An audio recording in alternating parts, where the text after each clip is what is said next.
बढ़ते हैं जी आगे। बात जरा लद्दाख के लीडर्स की करते हैं, उन लोगों की करते हैं जो दिल्ली के जंतर मंतर पर एहतजाज कर रहे थे, लेकिन कल एक बार फिर प्रेस कॉन्फ्रेंस के जरिए अपनी मुतालबात और अपनी बात को सामने रखते हुए मरकजी हुकूमत पर ताबड़तोड़ हमले किए हैं। लद्दाख के ज्वाइंट लीडरशिप ने इस बात का फैसला लिया है कि अगर मरकजी हुकूमत ने उनके मुतालबात और उनसे बातचीत में जल्दी नहीं की तो एहतजाज में मजीद शिद्दत लाई जाएगी। जिस तरीके से मरकजी बजट पेश किया गया उसमें लद्दाख के लिए बिल्कुल कुछ भी नहीं है। ऑटोनॉमस हिल डेवलपमेंट काउंसिलों को मजीद कमजोर किया गया है और लद्दाख इस वक्त गोनागो मुश्किलात से दो चार हो रहा है और पॉलिटिकल क्राइसिस के साथ साथ फाइनेंशियल क्राइसिस की भी बात सामने रखी गई है। मुश्तरका प्लेटफॉर्म ने कल प्रेस कॉन्फ्रेंस की है, यानी एक तरफ से एपेक्स बॉडी थी, दूसरी तरफ से केडीए था। सोनम वांगचुक उनके साथ थे और कल मुश्तरका प्रेस कॉन्फ्रेंस के दौरान उन्होंने कहा कि याद माजी ये कहने पर हमें मजबूर कर रही है कि साबिका रियासत के दौर में जो निजाम था उसमें काफी अदल था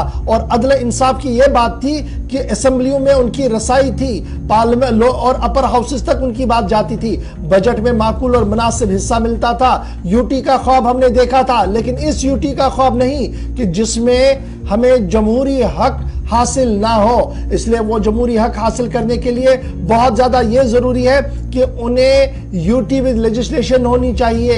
उनको जो मुतालबात है उनमें 2 मेंबर पार्लियामेंट लेह और कारगिल से होने चाहिए। पब्लिक सर्विस कमीशन का कयाम अमल में होना चाहिए। एथनिक ग्रुप्स और रिलीजियस ग्रुप्स की प्रोटेक्शन को यकीनी बनाना चाहिए। 6 शेड्यूल के तहत जो खुसूसी मुराद है वो मिलने चाहिए, नहीं मिले तो एजिटेशन बरकरार रखेंगे। कॉन्स्टिट्यूशन कल एक हंगामी प्रेस कॉन्फ्रेंस के दौरान ताबड़तोड़ हमले दिल्ली से लेकर साबिका दौर तक किए गए। क्या कुछ कहा लीडर ने, फटाफट से जरा सुन लेते हैं। इसमें अपने डिमांड्स रखे गवर्नमेंट ऑफ इंडिया के सामने।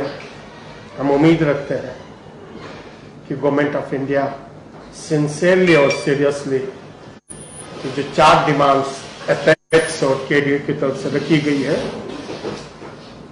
इनको सीरियसली ले लेंगे और बहुत जल्दी एपेक्स और केडीए की committee with honourable home minister के साथ मीटिंग होगी और आगे इस पर कार्रवाई होगी। और आज इसी सिलसिले में ये प्रेस कॉन्फ्रेंस है जिसमें एपेक्स और केडीए की तरफ से इंग्लिश में सोनम वांगचुक साहब, इसके बाद हिंदी उर्दू में सज्जाद हुसैन करगिली साहब आपको ब्रीफली इन सारे इश्यूज पे बात करेंगे और इसके बाद अगर टाइम बचा तो क्वेश्चन आंसर हम आपसे ले लेंगे। बहुत बहुत शुक्रिया। मैं माइक सोनम वांगचुक साहब को दे देता हूं ताकि आज के इस प्रेस कॉन्फ्रेंस के बारे में वो आप सब उनको बता दें। Thank you very much. नमस्कार, जुले सलाम। I welcome you all for this press conference and thank you all for taking interest in Ladakh and its issues.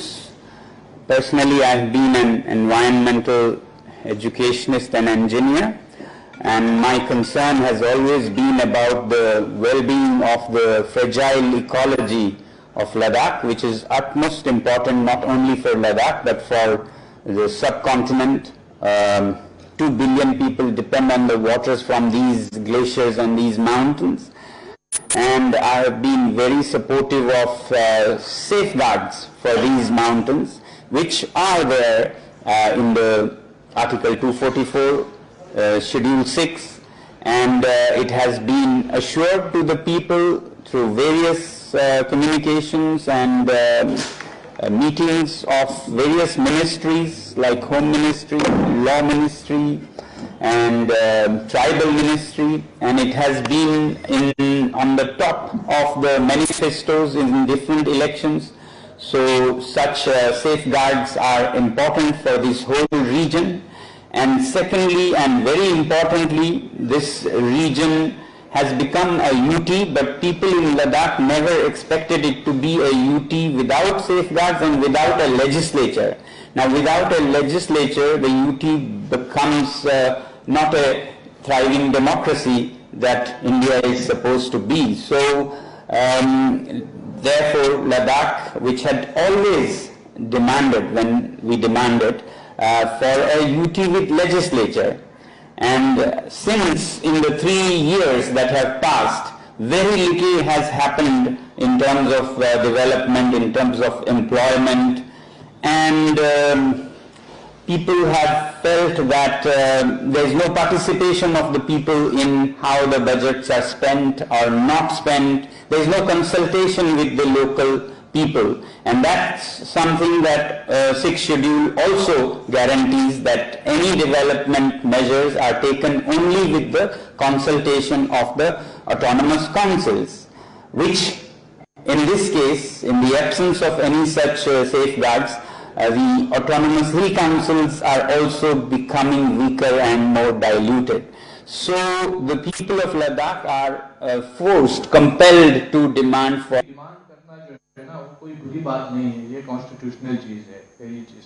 दूसरी चीज ये है कि जब से एपेक्स बॉडी और केडीए ने ज्वाइंट हमने एजेंडा फिक्स किया है, तब से हमने कोई किसी किस्म का वेरिएशन नहीं हुआ है पिछले 3 साल। सो यूटी बने हुए 4 साल हुए, और जो यूटी जब आई तो आनंद फानंद में आई। जाहिर सी बात है, जब कहीं पे कोई हादसा होता है तो वहाँ काफी चीजें जो है उसमें वेरिएशंस आता है, चीजों को समझने, चीजों को अंडरस्टैंड करने में वक्त लगता है। तो अब जब लद्दाख के पूरे लोग मिल के 4 पॉइंट पे आ चुके हैं, तो मुझे लगता है कि यही हमारा जो है एजेंडा है, जिसको लेकर हम आगे बढ़ रहे हैं और इसी को हम आगे रख रहे हैं। Anyone else? ये लास्ट क्वेश्चन। मैं जो बताऊंगा, जैसे करगिल के संदर्भ में बताऊंगा कि किसी भी प्रोटेस्ट के लिए, खासकर हमारे स्टूडेंट्स अगर प्रोटेस्ट करते हैं तो उनके खिलाफ पुलिस एक्शन हो जाता है। अभी लास्ट ईयर हमारे बच्चों ने किसी जमीन के इशू पे प्रोटेस्ट किया, उनको कुछ दिनों बाद जो है वो समन भेजा जाता है कि आइए आप जो है वो क्यों कर रहे हैं, पुलिस में बाकायदा उनको बुलाया जाता है। किसी किस्म का क्रिटिसिज्म जो है वो यूटी एडमिनिस्ट्रेशन टॉलरेट नहीं करता है। और मैं आपको बताऊं, जैसे हमारे लेफ्ट के अंदर भी बहुत सारे लोगों के इस सिलसिले में ग्रीवेंसेस हैं, लेकिन जहां तक मैं समझता हूं डिसेंट का कोई स्पेस नहीं है, आपके पास कोई अकाउंटेबिलिटी नहीं। अभी जैसे चलिए जी, आप सुन रहे थे कि किस तरीके से अकाउंटेबिलिटी से लेकर स्पेस तक और दूसरी बातें बता रहे थे लद्दाख के लीडर्स। लेकिन उम्मीद उन्हें यह है कि दाखिला वजीर और दाखिला वजारत के अंदर मीटिंग बहुत जल्द होगी, 6th शेड्यूल से लेकर दीगर मुतालबात पर बात होगी। फिलहाल दिल्ली के अंदर